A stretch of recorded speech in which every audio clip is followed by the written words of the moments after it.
Another black person kills another white child, and we're running out of words to describe it.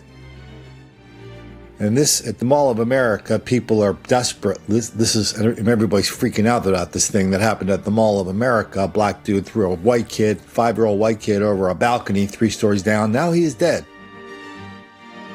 And the only thing we can hold on to, the only thing we can grasp, is that this is somehow a one-off. This somehow doesn't happen. This somehow is totally alien to what everybody experiences. None of that is true. A 5-year-old boy is in the hospital after his mother says he was thrown from a 3rd-floor balcony at the Mall of America. The man who allegedly did it is now in jail. Police arrested 24-year-old Emmanuel Aranda shortly after the incident near the light rail platform at the Mall of America. Our Katie Steiner's at Children's Hospital in Minneapolis right now, where the boy is being treated. Katie? Hey, Frank, that little boy has been here since about 11 o'clock this morning. And earlier this morning, police roped off part of Mall of America as they tried to figure out exactly what happened there. Brian Johnson was just walking into the Mall of America when people started running. I didn't know what was going on. As I got closer, I saw that there was a small child on the ground, and he was having CPR performed on him. Police say that witnesses told them a man pushed or threw a 5-year-old boy off a 3rd-floor balcony on the southeast side of the mall. Johnson heard the same thing. I talked to some people who saw what happened, and they told me that a guy literally picked up a kid and threw him over the 3rd-floor banister, the railing. As security was performing CPR, Johnson watched in horror. I heard the mother screaming, "Please pray for my kid, please pray for my son, everyone please pray." Soon after that moment, police arrested a suspect in the mall. He's a 24-year-old male. At this time, we do not believe there is a relationship between the suspect and the child or the family of the child. As soon as I heard this Mall of America story, I thought, well, yeah, I can think of a bunch of examples where this has happened and we've written and documented it. I'm thinking of the guy out in Versailles, Kentucky, a little place out in the middle of nowhere where people are supposed to be safe until this clown went into a family's house, walked up the stairs, and killed the 5-year-old white child. Okay, then the father saw what you were doing? Correct. And got angry? Yes, sir. Do you understand why? Yes, sir. Okay. What do you think should happen to somebody that's got a child in the head?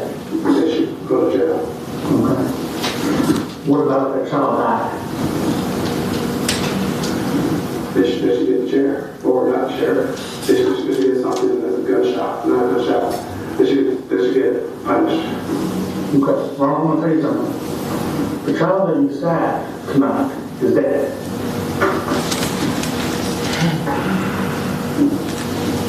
Do you understand that you killed the child tonight? Yes. A 5-year-old boy? Yes, sir. Is there anything you want to say about that?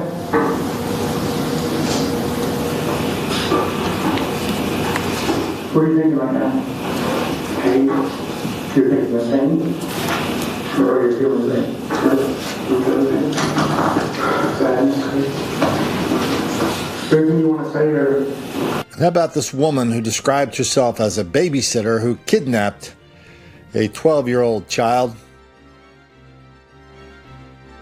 And what this report doesn't make clear is that she tortured him over a 4 or 5 hour period with a blowtorch. Discovery, the badly burned body of a 12-year-old boy found in a ditch in northeast Houston. Today, the woman accused of killing Jonathan Foster is on trial for his murder, and it is a judge, not a jury, who will decide Mona Nelson's fate. Eyewitness News reporter Deborah Wrigley has been in the courtroom all day and brings us today's testimony and the one piece of evidence prosecutors will not give, Deborah.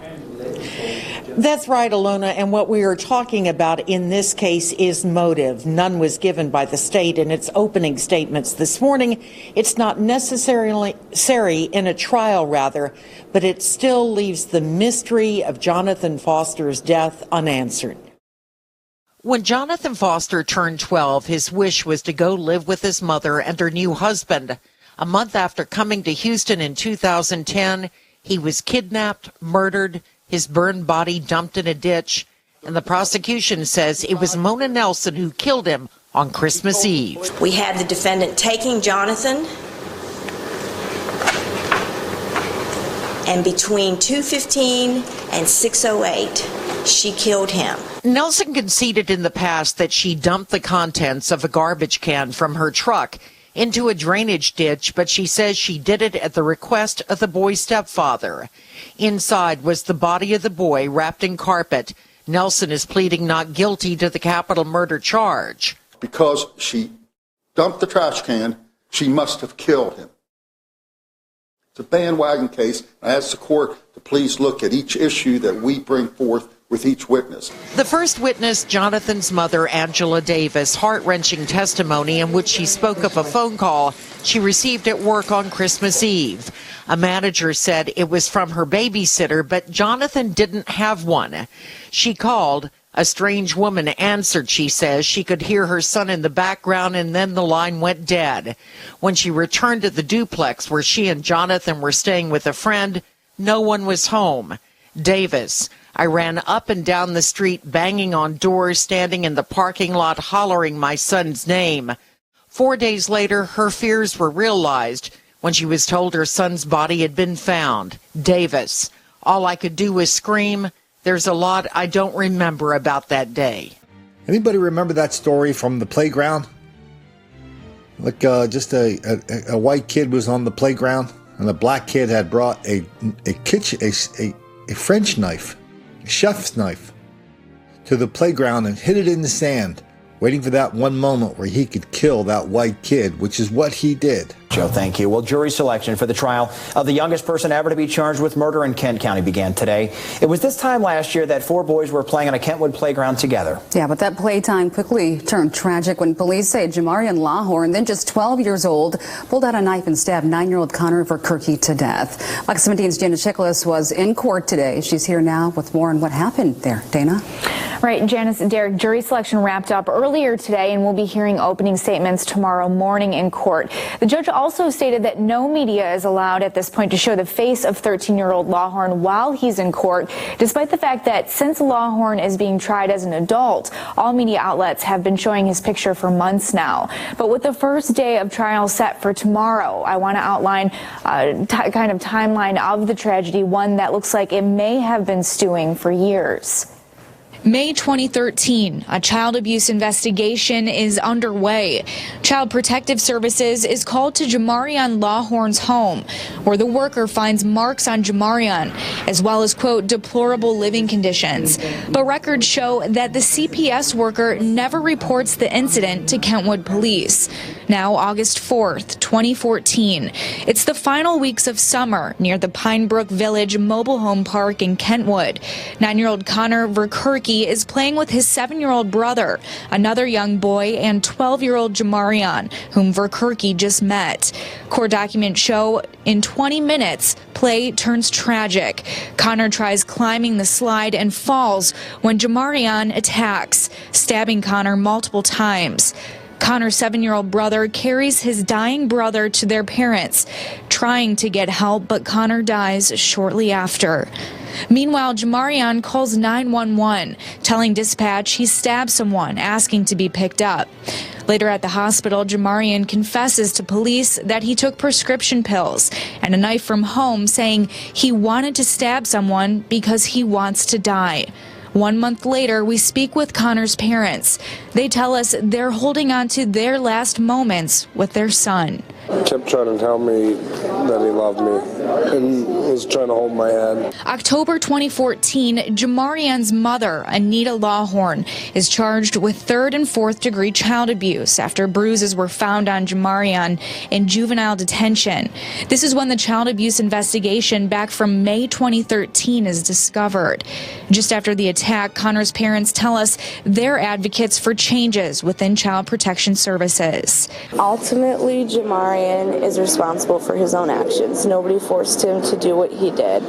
It just hurts to know that a year before it even happened, something could have been done to maybe save him as well. April 2015, 2 psychologists evaluate Jamarian. One for the defense says he is not competent to stand trial, while the prosecution psychologist says he is.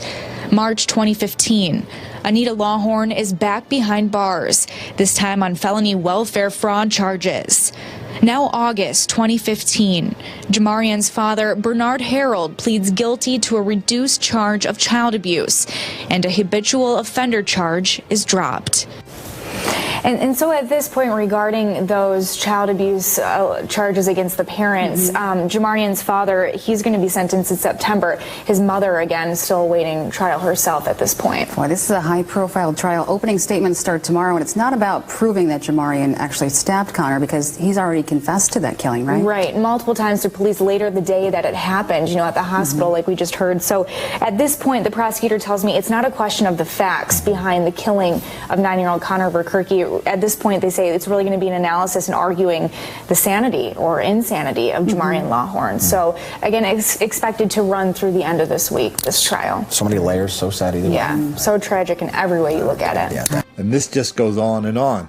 Anybody remember Kansas City? Little white kid, 13-year-old, walking down the street. A couple of the fellas see him. They douse him with gasoline, set him on fire. They said, that's what you get for being white. Please, sir. I want some more. And these stories go on and on and on and on. And everybody asks, like the guy in Minneapolis just asked, what could cause this? What's the motive? Motive is hard to figure out. Patterns are not. But they both give us the exact same information that we're seeking. Is there some kind of really weird black on white hostility in this country that's leading to so much seemingly inexplicable violence?